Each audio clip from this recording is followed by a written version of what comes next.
Okay, so now I'm going to quickly show you how to turn this stupid little template that we just created into a AAA experience, early access experience. Let's give it some credit where credit's due. Maybe we call it an indie experience, an indie early access experience. Let's create something fun. Okay, so something we can do in Unreal Engine is go to the marketplace and we can actually search for assets provided by Epic Games for free. So if we go, for example, to Infinity Blade on the marketplace, we find a collection of totally free, even mobile-ready assets provided by Epic Games themselves. You can even click on one of them and go to Epic Games to see all of the content provided by Epic for free, and you can use any of these to build up your game. So that's super useful. So let's go back and go back to the grasslands. That's grasslands, my bad.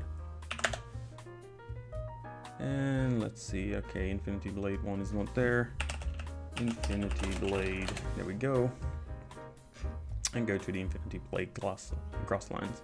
Jesus Christ, my speech. We add these to the project, we find our shooting project again, so let's, simple shooter, there we go.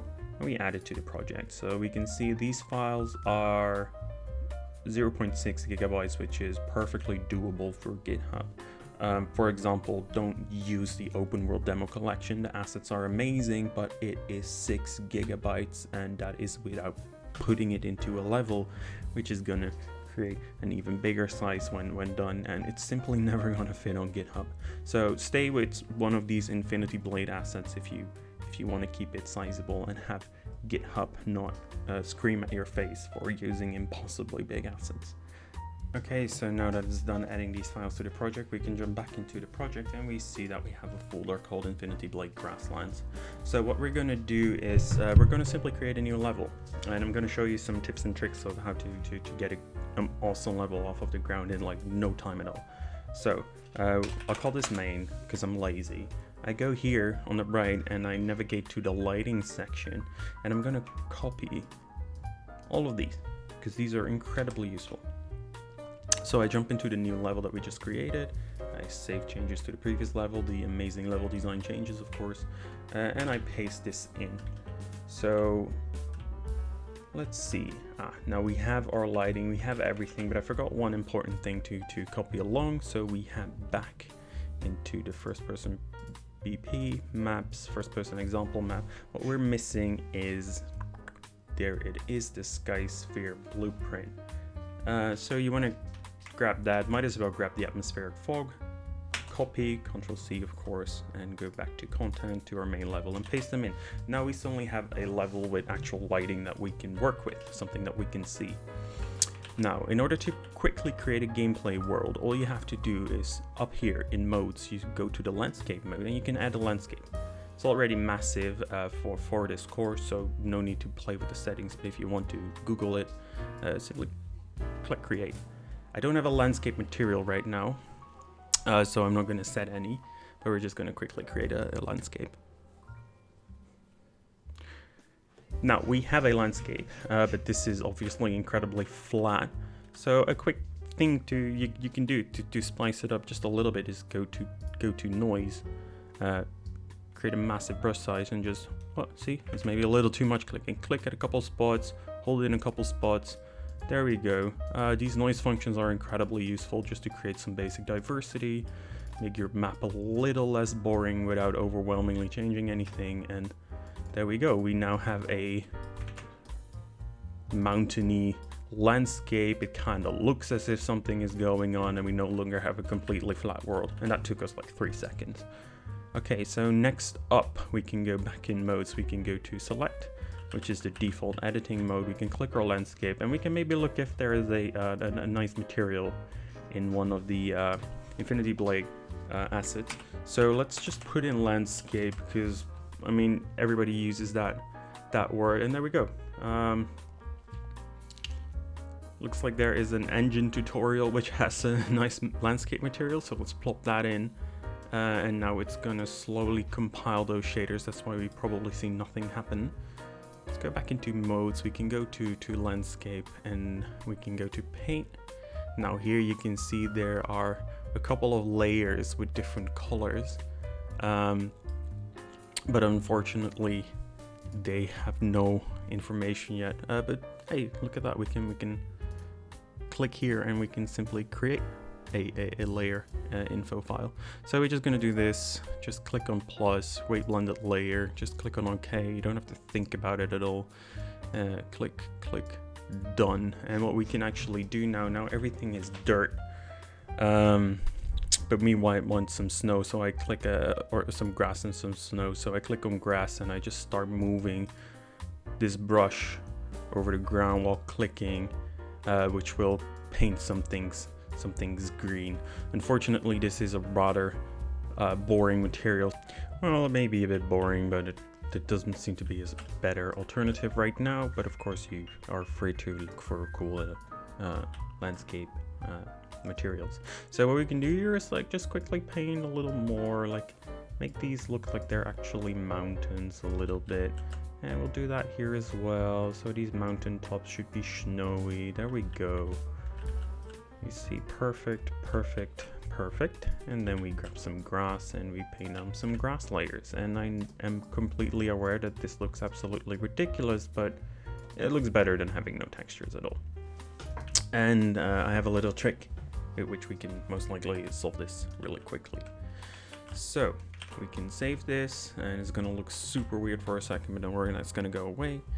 And the next thing we can do is head back into a first person BP, go to blueprint, and we can actually drag in a first person character real quick. And if we press play, there we go, we can go ahead. We didn't even need the character because there's already a game mode, so that's even easier. We can delete this again.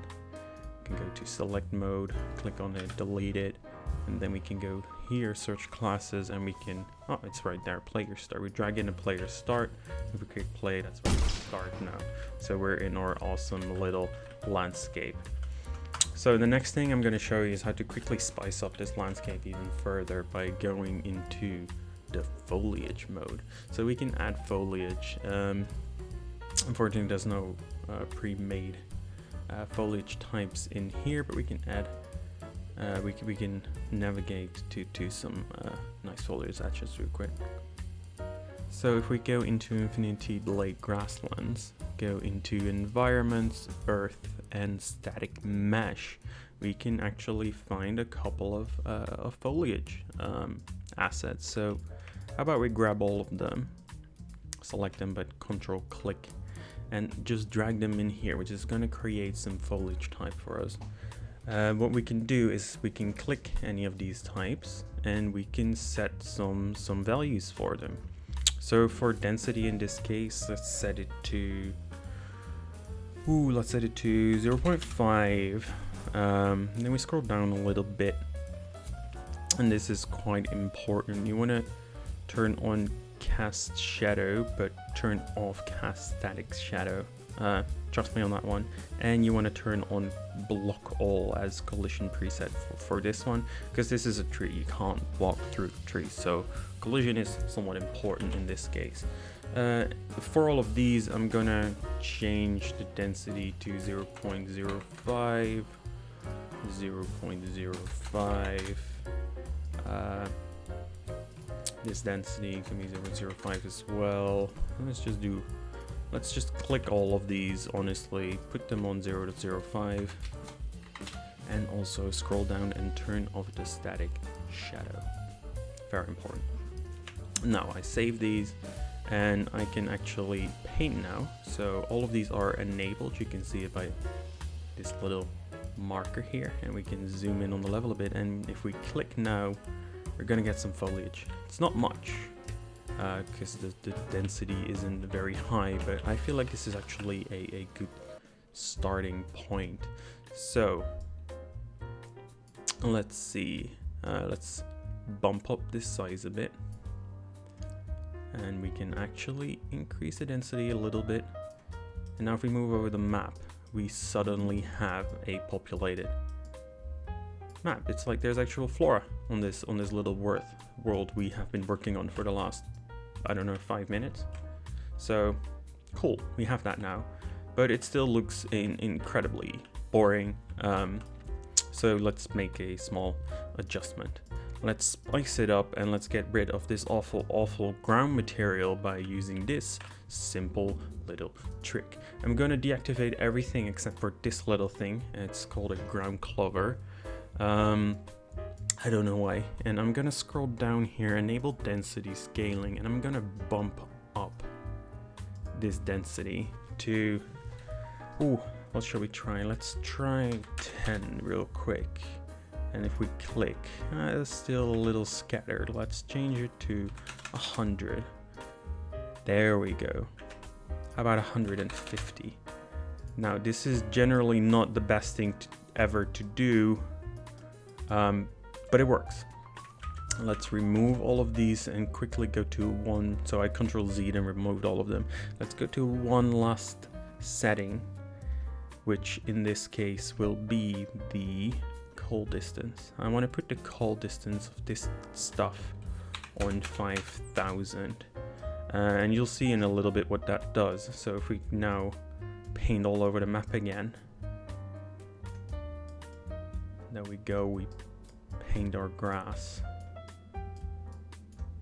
Awesome. You can see that grass at a certain distance gets cut off. So as you approach it, it will render. Now this looks incredibly dumb on this level, but if you have a good ground material and you place plenty trees, you won't even be able to notice it. And what this does is, if we go into the game now, we have sort of this illusion of there maybe not being a terrible floor. Let's increase that illusion by just pressing escape and painting a little more trees. So I'm gonna click on this one, click there, going up here, and I'm gonna bump up this density to 10. So that should give us a very dense forest suddenly. And if I press play now, it's maybe even too dense, but now you can't even tell on most angles that we have this incredibly shitty looking world in the background, because there's simply no telling. So I'm gonna reduce it a little bit. Here I'm gonna actually change this call distance to 6,000 as well. Let's do 10,000. And I'm gonna click a few more times. So now we have a nice forest that actually stops rendering these trees if they're too far away. So that keeps the performance running. So you have the mountains in the background, they don't look too terrible, and you have some cool trees. The game still looks incredibly dumb though, so let's press escape and let's tweak things a little bit. So this is another very easy trick to create some ambience in a game in Unreal super quickly. So using this light source and this sky sphere, we can scroll up here and select this light source. It's already selected, and if we now click the light source and we rotate it, I think along this axis, yes, you can see that things change quite drastically with the lighting. So I'm gonna move it on a very low angle, and I'm gonna go back into the sky sphere blueprint, and I'm gonna click on refresh material, which is gonna update it. So now we are basically approaching dusk, and the sun is setting down. So that creates an interesting effect, which makes the lighting look just a little bit cooler. So if I go in here, that should be all right for now. And this already looks a little more interesting, but it doesn't look super awesome yet. And in order to actually make it look super awesome, we can do the following, which is we click the light source, we make sure it's selected, and move this up. And what we can do is we can, for example, enable light shaft occlusion. And if we also enable light shaft bloom, we get some very intense effect that we can easily change in order to create awesome light shafts. And we can play with all of this. We can play with the bloom value here a bit, so you can see how much it affects the screen space. So this one looks pretty cool. Now let's go to the bloom max brightness. That seems all right. The threshold, let's open it up a little bit so we get these super intense god rays. And there we go, we now have a pretty interesting lighting situation going on, which spices up the forest quite a bit. Now these assets absolutely suck, so the material looks dumb, the trees look dumb, but you can already see how quickly you can create a bit of a game world in no time. So now that we have some basic world design things done, let's quickly jump into some gameplay mechanic stuff. So what we can do is we can go back here and we can go ahead, right click, and create a little blueprint class. Let's make it a pawn class. I think this should be fine. No, actually, let's just make it a character. And we call that BP underscore enemy. So sinister. So we open it up and we can click on the mesh, and with a bit of luck, we should be able to find, here, tutorial TTP. What does that look like? It looks absolutely perfect. So we put that in. We have to rotate it 90 degrees so that it faces where the arrow points. So we do that. So we click here to rotate it. We rotate it 90 degrees. And then we have this nice little mesh.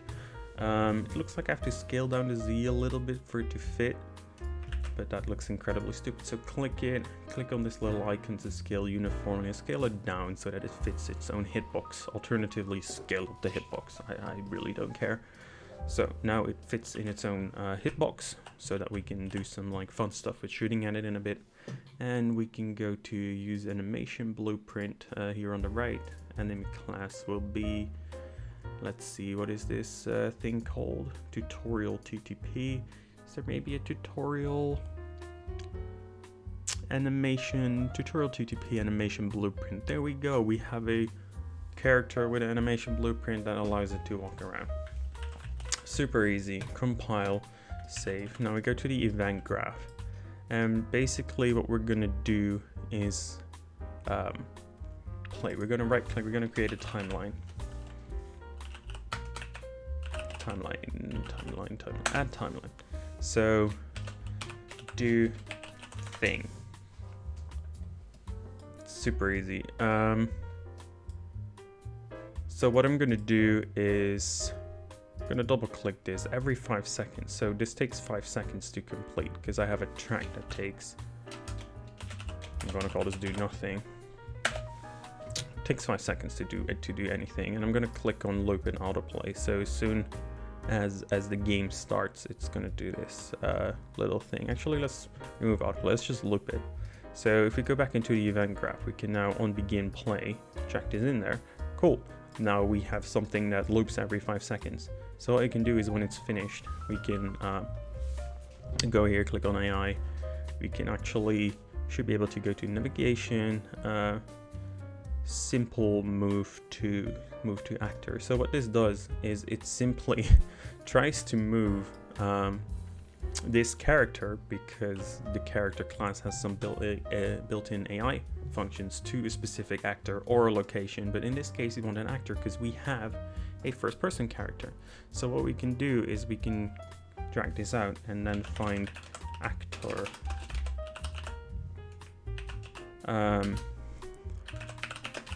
In level, is that a thing? Get actors. Let's see. Get all actors of class. There we go. Perfect. And then we can expand this, and we can go and type in first person, and we find our first person character. So this is the character that we're controlling. So whenever this timeline finishes, which happens every 5 seconds, because the length is 5 seconds, it's gonna find all first-person characters in the game, which in this case should be 1, and then we can do a for each loop on this array of characters that it finds, which in this case will be 1. Very, very easy. And on every one that it finds, it can simply do this. If we minimize this and we can click on it and we can save it, and we can drop it into the level. Actually, let's delete it. Let's find out where player start is by double clicking it. Let's put it right in front of the player start. If we click out of it and press P, nothing happens. And why is that? P is the button to toggle on or off the navigation bounce for any AI NPCs. So what we need to do is we have to create some movement bounce. So if we go into this class search bar and we look for navigation, let's see, let's go to volumes.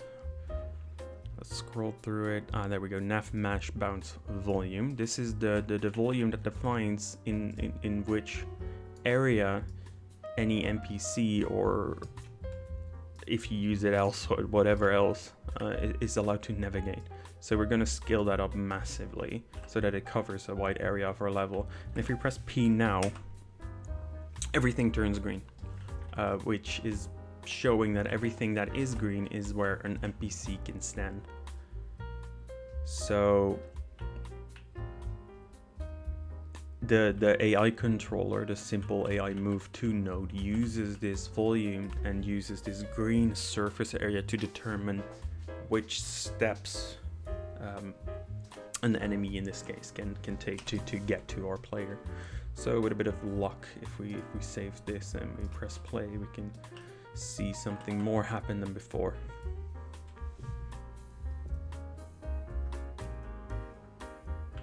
We can quickly go in here and then we can see what happens. Is it finishing the loop, for example? 3, 4. There we go. You see, it's not finishing because we set it on auto loop. So let's remove the loop. Let's go to the event graph. Let's compile again. And now when it finishes, we're simply going to say play from start. So we now make a loop ourselves, which is incredibly dumb looking, but hey, it gets the job done for what we're doing right now. It's a really quick and simple example. So okay, and a quick correctional little mistake. Simple move to actor is not gonna work here. We need AI move to. And we can click here on AI move to. There we go. So this is actually what we need. And now we can plug in this target actor, plug that in, perfect. And then once finished, we'll start this loop again, regardless of whether or not we actually found a target to move to. Go down here and we click on this character.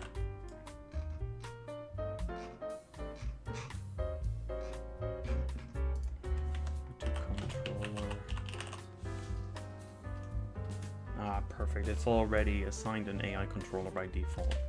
So in order to get this AI move to work, all we have to do is drag out this pawn and try typing get pawn owner, and we can just click on this and get a pre-made node that grabs the owner of the character movement, which in this case will be an AI controller. We can compile and save, and we'll have a character kind of creepily walking towards us every 5 seconds. And using this AI node allows this character to kind of find a path that actually works. So if it has to move around the trees, it will figure out how to do so, and it will always find a logical way to reach us, which is pretty cool. So let's allow us to kill this thing. So in order to make something simple that allows us to kill this actor in a certain way at least, we're going to use the actor begin overlap event. So we drag out this other actor and we try to cast this. And we try to cast this to our bullet so that we know whether or not our bullet has hit this little guy that we just made. So if we go into the first person character, we can see that this gun fires off some bullets. So let's check how that works. It spawns a projectile when you fire. So that's the input action for firing. And let's see which mesh it uses to do so. So it spawns an actor called first person projectile. So now that we know that, we can go into our enemy, drag this out and cast this to first person projectile. So if this is if this works, then we know that we have this projectile hitting us hitting this character. So what we can do is we can drag this out and we can start a sequence in which we first stop this pathfinding that we did before, because obviously our little character is dead now, so there's no need for it to continue pathfinding, and we can quickly create a ragdoll, which is incredibly fun to do. So in order to create a little ragdoll behavior, we can go click on the mesh and we can go down here into the collision spot, and we can click on, if we go down a little bit, on ragdoll, which allows this body to ragdoll whenever physics is enabled. So what we want to do is we want to make sure that when this game starts that we disable the physics on this character. So set enable physics. Let me see, what's the node? So in order to disable the physics, we do set simulate physics to false, and we plug that right before our time. And then here, after we hit the character with a bullet, we set simulate physics to true. And this should create a very simple yet efficient, very effective ragdoll behavior. So if we go in here real quick, we go into the content folder and we search for projectile. We can find the first person projectile, and what we can do is enable collision.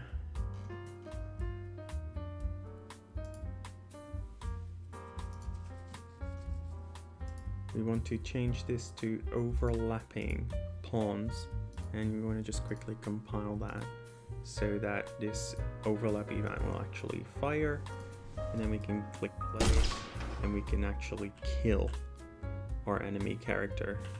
The ragdolling isn't always perfect. As you can see, it kind of keeps on ragdolling like crazy, but now we have a very fun little stupid enemy. So what we can do is we can copy that and paste it a bunch of times, like just put them all over the map. Honestly, I think the easier way to do that in this case, in order to have them not clip through the map, is to go in here and place a couple of enemies. So we place a couple of enemies, there we go, real simple stuff. And if we click play now, we're probably going to be chased by a lot of ugly looking little orange guys. There they are, but we can so there we go. We can keep shooting them because we have physics enabled, which is incredibly fun. So with very little effort, we now have a game in which we can shoot enemies into the sky.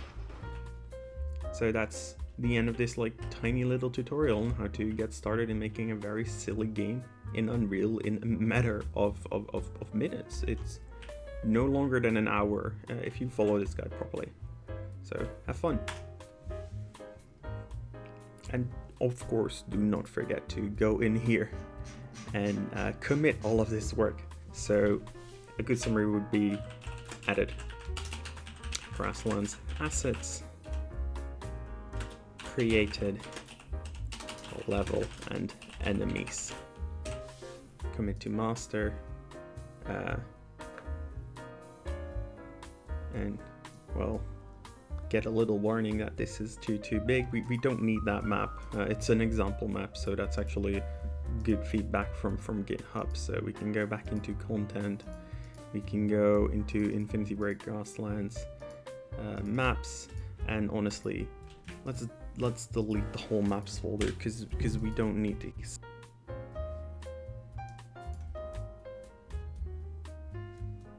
There we go, we've just deleted the files. Now we can commit this and there will not be any errors, and we are still within the size limits that GitHub sets for both individual files and the entire project. So enjoy making games, have fun.